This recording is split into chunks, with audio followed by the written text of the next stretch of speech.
સમગ્ર વિશ્વને હચમચાવી નાખે તે પ્રકારની ઘટના આજે બની છે અને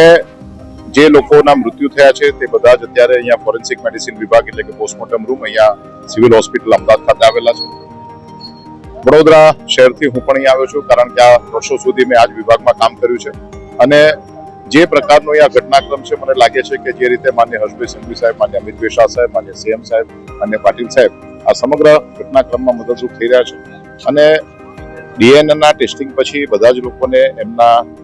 ડેડ બોડી એ પાછા આપવાના છે. તેમ છતાં પણ અત્યારે જે પ્રકારનો માહોલ છે ખરેખર શોકમય છે અને બધા જ આત્માઓને શાંતિ મળે તે પ્રકારની પ્રાર્થના કરું છું. હજુ એમનો બોડી છે તે આઈડેન્ટિફાય કરવાની પ્રક્રિયા ચાલુ છે, પરંતુ ગુજરાત રાજ્યના માન્ય મુખ્યમંત્રી શ્રી તરીકે એમની સાથે મને પણ કામ કરવાનો અવસર મળ્યો છે.